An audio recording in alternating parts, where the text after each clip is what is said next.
እኔ የምላችሁ ቤተሰብ ድንብላል ግን በዚህ ልክ በወንድሟ ላይ መጨከን አለባት ብላችሁ ታስባላችሁ? እኔ በበኩሌ እየተሳሳተች ነው ብዬ አስባለሁ። ለምን ካላችሁኝ እሱ ስህተቱን አምኖ ትክክል እንዳልሆነ አምኖ ያው የሰው ልጅ ይሳሳታል። በየትኛውም ዓለም ቢሆንም እንኳን የሰው ልጅ ይሳሳታል፣ የማይሳሳት የለም። ግን ደግሞ ከስህተቱ ተጸጽቶ ተምሮበት ያን ወርቅ ለመመለስ መጥቶ ነበረ። ነገር ግን ማን እንደወሰደውና እንዴት እንደተወሰደ ባያውቅም ያ ወርቅ ተሰርቆበታል። ነገር ግን በዚህ ልክ በወንድሟ ላይ መጨከን አለባት ብዬ አላስብም። ራሷ የቤቷ ባለቤት ወይዘሮ ሜላት ይህንን ነገር ያላደረገች፣ እሷ ግን ወንድሟን ከቤት አትገባም አልፈልግም ብላ ውጭ እያደረ ነው ያለው። ይሄ ልጅ የሆነ ነገር ቢሆን አንድ ሰካራም መቶ ጭንቅላቱን ቢለው የሆነ ነገር ቢሆን ወይም የሆነ አውሬ ጅብን በሉት፣ ኢትዮጵያ ነው ታውቃላችሁ፣ ጅብን በሉት የሆነ ነገር ብቻ ህይወቱን ቢያጠፋው እውነት ድንብላል አታለቅስም? አይቆጫትም? አያማትም? እኔ ጭካኔዋ በጣም ገርሞኛል። ማለቴ ሌብነቱን ትደግፈው ምናምን እያልኩኝ አይደለም፣ ግን በቃ መቀጣት ባለበት ቦታ ወይም መቀጣት ባለበት ሰዓት ተቀጥቷል። ይበቃዋን፣ ታስሯን። እሷን ብትሆን በጣም ብዙ ቀን ብዙ ፊት አሳይተዋለች። ይቅር ብትለው ባይ ነኝ እኔ በበኩሌ። ይሄ ልጅ ካሁን በኋላ አንድ ነገር ቢሆን እርግጠኛ ነኝ ወደ እሷም ተመልሶ አይሄድም። እሷም ተጸጽታ የሆነ ነገር እንኳን ብትል ማንም አይቀበላትም። እና እናንተ ምን ትላላችሁ? በዚህ ልክ መጨከን አለባት ወይ? እስኪ ሀሳብ አስተያየታችሁን አካፍሉኝ። እኔ በበኩሌ እየተሳሳተች ነው፣ እየተሳሳተ መንገድ እየሄደች ነው ያለችው ማለት ነው። ሰላም የኔ ምርጦች፣ እንዴት ናችሁልኝ? ሰላም ናችሁ? በያላችሁበት ሰላማችሁ ብዝዝት ትርፍርፍ ይበልልኝ።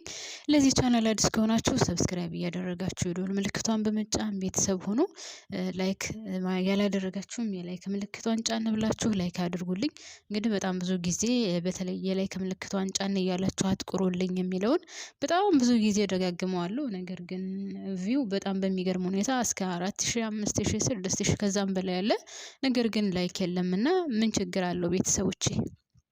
ማርያምን ምን ከክብራችሁ ይቀንሳል? የላይክ ምልክቱን ጫን ብላችሁ ብታጠቁሩት ለኔ ለቻናሉ ስለሚጠቅመኝ ስለሚያንቀሳቅሰው ከሰው ተደራሽነት እንድኖረው ስለሚያደርግ ነው ላይክ አድርጉልኝ እምላችሁና እባካችሁን በምትችሉ መጠን እንደው የላይክ ምልክቱን ጫን አድርጉልኝ።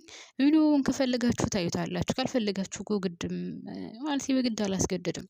ግን የላይክ ምልክቱን ብትጫኑት ለእናንተ ከክብራችሁ ምንም አይቀንስም። ውድ ቤተሰቦች መልካምነት ለራስ ነው። ፕሊስ ይህ ቪዲዮ ሁልጊዜም የሚደርሳችሁ ወይም በዚህ ቻናል ገብታችሁ ቪዲዮን የምታዩ በአጠቃላይ እባካችሁን በአክብሮት ነው የምጠይቃችሁ ላይክ አድርጉልኝ እሺ። እና ደግሞ በግድ አይደለም፣ እንደው ከወደዳችሁ ነው። ለማንኛውም ወደ ድራማው ስመለስ ድንብላል ከሚገባው በላይ አብዝተዋለች። አላቅም የልጅ ግን የሆነ ጊዜ ብትጸጸትም ብታለቅስም ማንም ምንም ቼክ የሚያደርጋት ሰው የለም። እንግዲህ ካያችሁ ተምቹ እንኳን ከሷ በልጦ ለምንድነው ወንድምሽ እንደዚህ የምታደርጊው? ምን አድርግ ነው የምትይው? ሰው ነው በቃ ተሳሳተ ቢላት እሷ እንደውም ሌላ መልስ ነው የሰጠችው ለተምቹም ቢሆን ማለት ነው። እና ማንኛውም ሰው ይሳሳታል፣ የማይሳሳት የለም። ነገር ግን በዚህ ልክ አጥብቃ መያዟ ተገቢ ነው ብዬ አልልም። ይቆጫታል፣ እርግጠኛ ነኝ ይቆጫታል። ወንድም ነው። ምንም ቢሆን ባይጸጸትና ያደረገው ነገር ባይቆጨው ኖሮ ከገጠር ድረስ ተሸክሞ በድጋሜ ያንን ሁሉ መንገድ ባልመጣና ከወይዘሮ ሜላት እግር ባልወደቀ ነበረ። ሲቀጥል እሱም ቢሆን ያንን ያክል ወርቅ ከኪሱ እንዳደረገው ወይም ደግሞ ከቁምጣውም ሆነ ከላይ ከለበሰው ቲሸርት እንዳደረገው አድርጎ ነው ሲፈልግ የነበረው። እንግዲህ ወርቅ ማለት ቀላል ነገር አይደለም። እንኳን አይደለም ያ ሁሉ የ3 ሚሊዮን ግምት ያለው ወርቅ ትንሽ አይደለም። እንዴት ነው ከኪስ የሚቀመጠው? እንዴትስ ነው ከኪሱ ሲፈልግ የነበረው? ይሄ ግራ ገብቶኛል ማለት ነው። ሌላው በፍቅርና በትሁት መካከል ያለውን ነገር እንዴት እያያችሁት ነው? ሁለቱም ምናሴን ሳይወዱት አይቀሩም ይመስለኛል። ትሁት በጣም ወደዋለች። ነገር ግን ፍቅርም ብትሆን እየቀረበችው ነው ያለችው እና የሁለቱ ሴቶች አሁን ግራ እያጋባኝ ነው። በተለይ ትሁት በጣም ስለምትወደውና ስላፈቀረችው ከፍቅር ጋር ባየችው ቁጥር በጣም እየተናደደች ነው። እንግዲህ ፍቅርና ምናሴ አብረው ቁጭ ባሉበትም ጫማዋን ስታስጠርግ ከሩቅ ሆና አይታ ተመልሳለች እና በጣም እየቀናች ነው።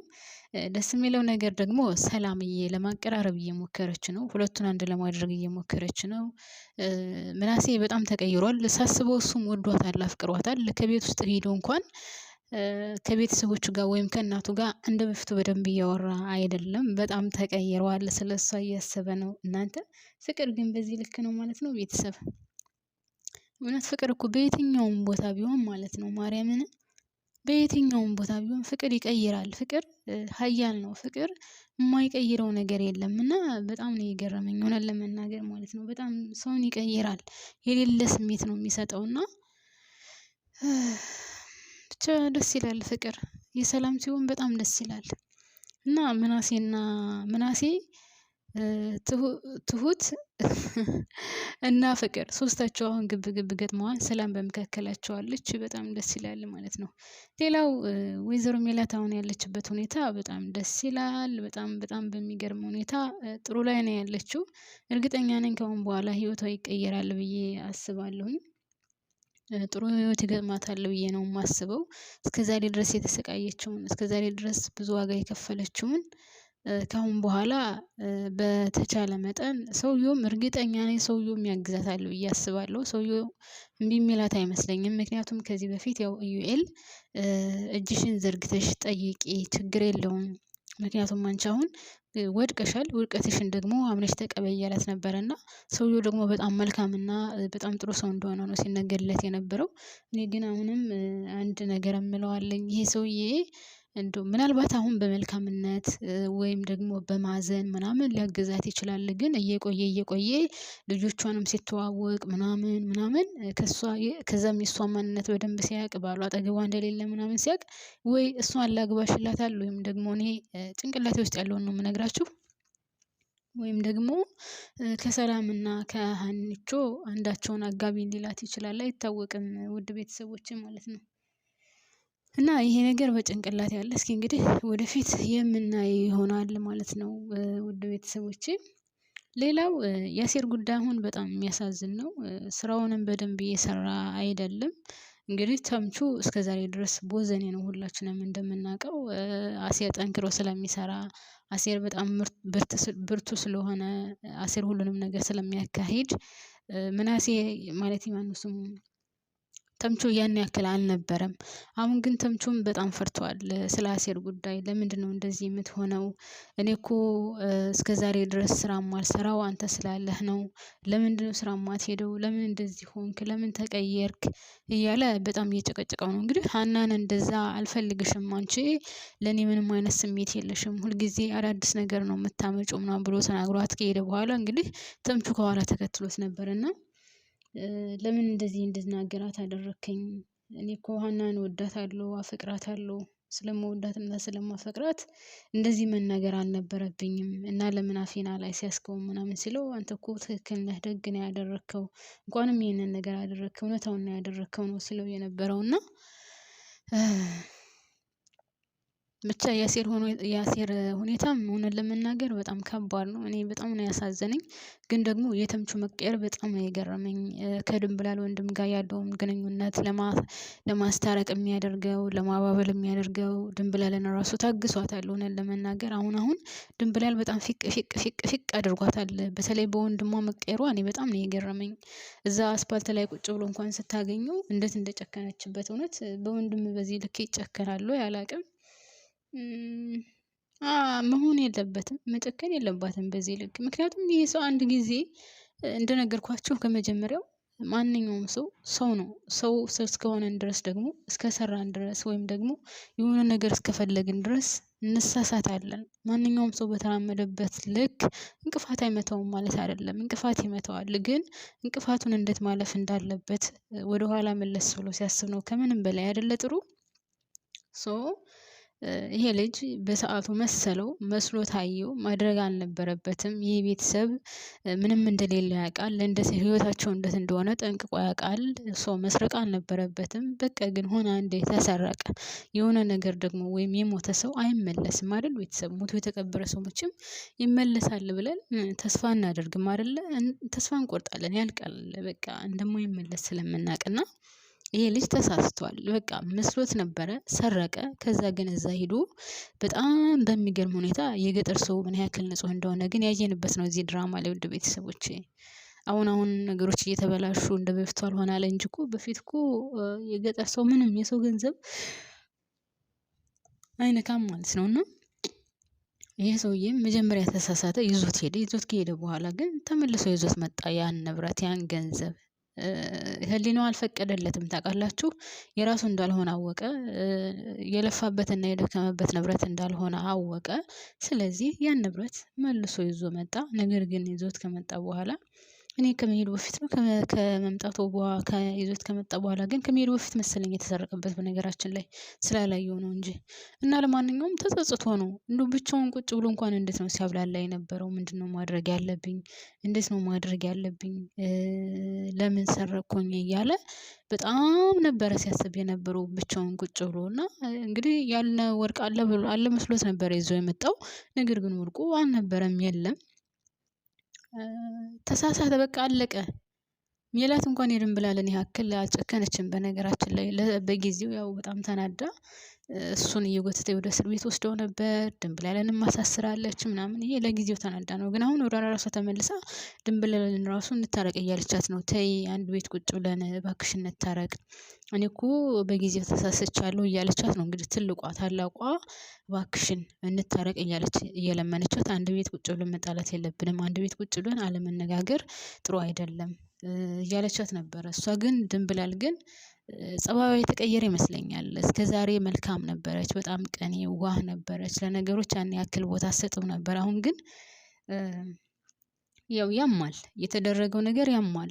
ምክንያቱም ያው ባዳ ስትሆኑ ሁልጊዜም የፈለገ 100% ንጹህ ሆናችሁ እንኳን የምትሰሩ የሆነ ነገር ከቤት ውስጥ ሲፈጠር እናንተ ናችሁ የምትጠረጠሩት፣ ወይም እናንተ ናችሁ ዋና ተጠርጣሪ። ስለዚህ ይሄ ነገር አያምም ማለት አይደለም፣ ያማል። ግን ቢሆንም ደግሞ በዚህ ልክ መጨከኑና እንደውም ወይዘሮ ሜላትን አለማናገር መፈለጉ፣ እምቢ ካልሽ ወርቁ እስከሚገኝ እንጂ ከቤትሽ እወጣለሁ ከዚህ በኋላ አልሰራም ምናምን ማለቱ ተገቢ ነው ብዬ አላስብም። አንደኛ ደረጃ ወይዘሮ ሜላት እንዳለችው ወርቁ እንደማይገኝ ስላወቀች ወርቁ መቼውንም ቢሆን አይገኝም፣ ስለዚህ ከዚህ ቤት አትወጭም ማለት ነው ብላታለች። ይሄ ልክ ነው። ለምን ካላችሁኝ ወርቁን የሰረቀው ልጅ ሌላ ነገር ነው ሲያወራ የነበረው። እንደውም እኔ ግን በጣም ምን እንደምፈራ ታውቃላችሁ? ማርያምን ወርቁ ማለት የድንብላልን ወንድም ወርቁን እየሰረቀው ልጅ እንዳይገለው ነው የምፈራው። ተምቹንና አሴርን አግኝቶ ተምቹን አይገለውም። ምክንያቱም አሴርና ተምቹ ስለማይለያዩ አሁን ኤልያስም ስላለ ምንም አይሆንም ሶስቱ። ግን የድንብላልን ወንድም ብቻውን ስለሚያገኘው እሷን ብትሆን ጭራሽ ከአካባቢው እንድጠፋ ነው ያለችው። ተይኝ ቢያንስ ከቤቱ እንኳን ብታስወጪኝ ከአካባቢው ልቀመጥ ቢላትም እንኳን አይ ከአካባቢውም እንድጠፋ ነው የምፈልገው ብላለች። እና አሁን ወርቁን የሰረቀው ልጅ ካገኘው አይተውም፣ አይምረውም። አብሮት የነበረው እንኳን ተው እንደዚህ ነገር አታድርግ፣ ለምን የመግደል ሙከራ ታደርጋለህ እያለው ነበር። እሱ እንኳን አይደለም ያንንና አሴርን ራሱ ለመግደል ደፋ ቀና እያለ ነው። ስለዚህ እኔ በጣም ምፈራለት አሁን የድንብላልን ወንድም ነው። እና ድንብላል ምን ይሰማሽ ሆን? እውነት ምን ይሰማሽ ሆን? ምን አይነት ስሜት ውስጥ ይሰማሽ ሆን? ወንድምሽስ እንደዚህ ሆነ ተብለሽ ስትነገሪ ምን አይነት ጸጸት ውስጥ ትገቢ ይሆን? እውነት እንደው ከልብሽ ታዝኚ ይሆን? በተናገርሽው ቃላቶችና ስታደርጋቸው በነበሩት ነገሮች ውስጥሽ እንደሚቃጠል እርግጠኛ ነኝ 100%። እኔ ይሄን አልክድሽም ማለት ነው። እና ከአሁኑ ይልቁንስ ወንድምሽን ሰብሰባ አድርገሽ ብትይዡ መልካም ነው። ግን ቤት እስካልገባ ድረስ እና ቤት እስካላደረ ድረስ ይተውታል ብዬ አልልም። ምክንያቱም እያሴሩለት ነው ያሉት፣ ለመግደል እየሞከረ ነው ያለው ያ ልጁ ማለት ነው። ግን ልጁም ቢሆን አሁን የድንብላልን ወንድም ስለገደለው ምንም የሚቀየር ነገር የለም፣ ወይም ደግሞ ምንም የሚያገኘው ነገር የለም። እውነት ለመናገር ምን ይጠቀማል? አሁን እኮ ልጁ አይደለም እየፈለገ ያለው ልጁ የገጠር ልጅ ነው። ምንም የሚያውቀው ነገር የለም ስለ አካባቢው። እየፈለገ ያለው አሴር ነው። አሴርን ደግሞ እርግጠኛ ነኝ ያው ከኋላ ካልሆነ በስተቀር ፊት ለፊት ሊያጠቃው አይችልም። ብቻ በጣም ከባድ ነው። እኔ የድንብላል ወንድም ነው አሁን ያሳዘነኝ ቤተሰቦች። የሰው ልጅ አይሳሳትም፣ ይሳሳታል። ማንኛውም ሰው ይሳሳታል። ማንኛውም ሰው ግን ደግሞ በዚህ ልክ መሆኑ ተገቢ ነው ብዬ አላስብም። ሌላ ውድ ቤተሰቦቼ እንግዲህ ወይዘሮ ሜላት ያው ሁላችንም እንደምናውቀው አዲሱን ስራዋን ጀምራለች እና በጣም ደስተኛ ናት። አሁን በጣም ደስ በሚል ሁኔታ ላይ ነው ያለችው። ነገር ግን ሰላምዬ እናቷን አላመነቻትም። ምክንያቱም ከዚህ በፊት ጥሩ ስራ ነው ያገኘሁት፣ ጥሩ ስራ ነው እየሰራሁ ያለሁት ብላ ሰው ቤት ስትሰራ ስለነበረ ሰላምዬ ይሄንን ነገር ማመን ስላልቻለች እና ማየት አለብኝ ብላ ስለወሰነች ወይዘሮ ሜላትን ከስራሽ ወይም ከስራ ቦታሽ እንድትወስጂኝ እፈልጋለሁ። ከዚህ በፊት ስታደርግ የነበረው ልክ ስላልነበረ አሁንም ማመን አልችልም። ስለዚህ እንድትወስጂኝ እፈልጋለሁ ብላ ነበር። ያው ደስ በሚል ሁኔታ ወስዳታለች። የስራ ቦታዋን አይታለች። ነገር ግን እናቷ ቢሮ ውስጥ እንደምትሰራና በጣም ደስተኛ እንደሆነች ምናምን ካየች በኋላ እሷም በደስታ ተመልሳለች ማለት ነው። ግን ሰላምዬና ምናሴ ጭቅጭቃቸው በጣም ደስ የሚል ነው ቤተሰቦች። እዛ ሁለታቸውም ሊስትሮውን እየጠረጉ አንድ ስትናገር እሱ ሁለት ይመልሳል፣ እሱ ሁለት ሲናገር እሷ ሶስት ትመልሳለች እና የታላቅና የታናሽ እህትና ወንድምነት ጸባይ ነው ያላቸው። ገብቷቸዋል። አብረው ስላደጉ፣ አብረው ስለኖሩ፣ አብረው ብዙ ነገር ስላሳለፉ ጭቅጭቃቸውም ፍቅራቸውም በጣም የሚለይና የሚገርም ነው። አሁን ከሀና ጋር ካያችሁ ከሀና ጋር አብረው ስላላደጉ፣ አብረው ስላልኖሩ፣ አብረው ብዙ ህይወት ስላላሳለፉ ከሀና ጋር ያላቸው ግንኙነት በጣም በሚገርም ሁኔታ ላይክ አለ አይደል? ሀናን አሁን ይወዷታል፣ ያከብሯታል፣ በጣም ትልቅ ቦታ ይሰጧታል። ግን ልክ ሰላምና ምናሴ እንደሚነጋገሩት እንደሚሰዳደቡት አይነጋገሩም። ለምን? አሁን ምናሴና ሰላምዬ አብረው ያደጉ ናቸው፣ አብረው የኖሩ ናቸው፣ አብረው ክፉ ደጉን ያሳለፉ ናቸው። ስለዚህ ታላቄ ናት ብሎ አይፈራም፣ እሷም ታናሽ ነው ብላ እንትን አትልም። እና ሲሰዳደቡ ምናምን ስታዩ ላይክ የመቀራረባቸውና እውነትም የእህትና የወንድምነት እንትኑን እነሱ ላይ ታያላችሁ።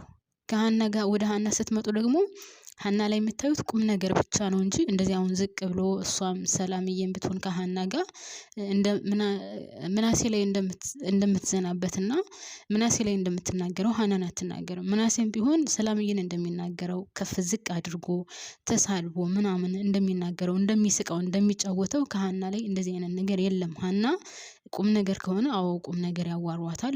ለቁም ነገር በጣም ጎበዝ ናት። ማድረግ የምትችለውን ያክል ታደርጋለች። ግን አብሮ አለማደግ ምን ያክል እንደሚጎዳ ነው ያየሁት። እውነት ለመናገር የፈለገ እህትና ወንድምን ብትሆኑ ውድ ቤተሰቦቼ አብራችሁ ካላደጋችሁ፣ አብራችሁ ብዙ ነገር ካላሳለፋችሁ፣ ከልጅነታችሁ ጀምሮ አብሮነት ከሌለው ፍቅር አይኖርም። በሰላምና በምናሴ መካከል ያለው ፍቅር ከሀና የለም። በሀና በኩልም የለም፣ በእነሱ በኩልም የለም። አያችሁ፣ በነገራችን ላይ መወለድ ቋንቋ ነው፣ አብሮ ማደግ ነው። አሁን ካያችሁ አዶናይ ቲክታከሩ አዶናይ ካያችሁት ማለት ነው ለእህቱና ለልጁ ያለው ፍቅር፣ እንደገና እህቱና ልጁ ደግሞ ያላቸው ፍቅር ለምን ከልጅነታቸው ጀምሮ እንግዲህ ያው ልጆች ናቸው። አብረው እያደጉ አብረው እየሄዱ ጓደኛሞች ሆነው ምናምን ስለሚያድጉ የነዚህ የሁለቱ ፍቅር አሁን የተለየ ነው የሚሆነው። መወለድ ቋንቋ ነው። ገብቷቸዋል። ልጅቷንም ራሱ ልክ እንደ ቤተሰብ ነው የተቀበሏት። ልክ እንደ ልጅ አድርገው ነው የሚይዟት። አዶናይም ቢሆን ለሁለቱ ያለው ፍቅር በጣም የተለየ ነው እና እንደውም ዛሬ የሆነ ቪዲዮ አይቼ በጣም ነው የገረመኝ። እንደው አባት የወለደ አባት እንኳን እንደዚህ አያደርግም። በሱ ላይ ሲጫወቱበት፣ ሲስቁበት፣ ሲዘሉበት፣ በቃ የፈለጉትን ነገር ሲያደርጉት ምናምን በስማም እውነት እንደው ትክክለኛ እሱ ቢወልድ ለልጆቹ ምን ያክል ስሜት ይኖረው አልኩኝ። እግዚአብሔርን ምን አይነት እንክብካቤ ይኖረው ይሆን ለልጆቹ? ላልወለደውና ለእህቱ እንደዚህ የሆነ ትክክለኛ ስሜት ነው እየሰጣቸው ያለው። ለእህቱም ሆነ ለልጁ ትክክለኛ ስሜት በቃ የወንድምነት ብቻ ሳይሆን የአባትነት ከአባትም በላይ ያለ ፍቅር ነው እያካፈላቸው ያለው እና እነሱ ራሱ ምን ያክል እንደሚወዳቸው የሚያስታውቀው በሱ ላይ ያላቸው ነፃነት። እግዚአብሔርን አንድን ሰው ስትወዱትና ስታከብሩት ወይም ለዛ ሰው በጣም ትልቅ ቦታ ሲኖራችሁ ነፃነት ይሰማችኋል። በቃ ህፃን ልጅ ነው የምትሆኑት በዛ ሰው ላይ የፈለገ ትልቅ ሰው እንኳን ብትሆኑ ነፃነት ስለሚሰማችሁና ነፃነት ስለሚኖራችሁ በዛ ሰው ላይ ህፃን ልጅ ነው የምትሆኑት። ልክ እንደ ህፃን ልጅ ያደርጋችኋል። ልክ እንደ ህፃን ልጅ በሱ በላዩ ላይ መንከባለል በቃ መደባደብ ምናምን አለ አይደል? ይሄ የፍቅር ድብድብ እንደዛ ነው የሚሰማችሁና አዶናይ ላይ ያየሁት እንደዛ ነው። በጣም በሚገርም ሁኔታ ማርያምን እንደዛ ነው ያየሁትኝ። ልጆቹ በሱ ላይ ያላቸው ነፃነት እላዩ ላይ ይወጣሉ፣ ይጨፍሩበታል፣ የሚፈልጉትን ነገር ይገዛላቸዋል፣ አብረው ይጨፍራሉ፣ አብረው ይስቃሉ፣ አብረው ይጫወታሉ። እኔ እንጃ እግዚአብሔርን አዶናይን የሚጠሉት እኔ በጣም ይገርሙኛል በነገራችን ላይ ማለት ነው። ውድ ቤተሰቦቼ አዶናይ የተለየ ሰው ነው። ማርያምን ሰው ነው አይሳሳትም አይባልም። እሱ ደግሞ ችግሩ የዋህ ነው። ከዛ ደግሞ ምንም ነገር መደበቅ አይችልም። መውጣት የሌለባቸውን ሁሉ ነው ኢንተርቪው ላይ ሲያወራ የነበረው እና ግን ይሄ የዋህነቱና ግልጽነቱ ደግሞ በጣም እየተፈታተነው ነው ያለው። በተለይ በአሁኑ ሰዓት እንግዲህ ካያችሁ አካውንቱን እስከማዘጋት ድረስ ሰብስክራይቤሽኑ ማለት ፎሎሩ ቻሌንጅ አድርጎ እስከመቀነስ ምናምን ደርሶበታል። ይሄ ልጅ ግን ምንም አላደረገም። እንግዲህ በውስጥ ከመንግስት ጋር ግን ከመንግስት ትዕዛዝ ውጭ መስራት አይችልም። ምክንያቱም እሱ በጣም ታዋቂ ሰው ነው እና አዶናይ በጣም ነው የሚያሳዝነኝ። ግን ደግሞ ቤተሰቦቹ ጋር ያለው ግንኙነት ከቤተሰቦቹ ጋር ያለው ኮኔክሽን በጣም ደስ የሚል ነው። ሪሊ ነው የሚያሳየው ታውቃላችሁ። የሚያስታውቀው ይሄ ማለቴ ለቤተሰቦቹ ትክክለኛ ፍቅር እንዳለው የሚያስታውቀው ሁለቱ ሴቶች ልጆች ላይ ያስታውቃል።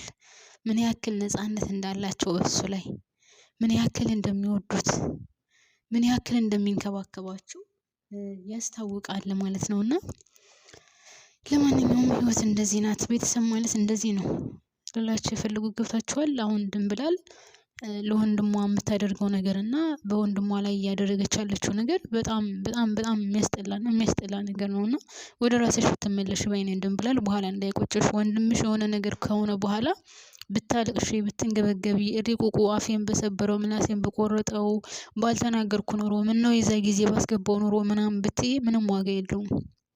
ምክንያቱም አንድ ነገር ከሆነ ሆነ ነው በቃ አይመለስም። ከተሰበረ ተሰበረ ነው። ስለዚህ ድንብላል እኔ እንደኔ ወንድምሽን ጠብቂ፣ ወንድምሽን ተንከባከቢ፣ ለወንድምሽ ቦታ ይኑርሽ እላለሁኝ። ወደ ቤተሰቦቼ እስካሁን አብራችሁን ስለቆያችሁ ከልብ ነው የማመሰግነው። በያላችሁበት ሰላማችሁ ብዝዝት ትረፍረፍ ይበልልኝ። እባካችሁን ለቻናሉ አዲስ ከሆናችሁ ደግሞ ሰብስክራይብ አድርጋችሁ የደወል ምልክቷን በመጫን ቤተሰብ ሁኑ። አመሰግናለሁኝ። ባባይ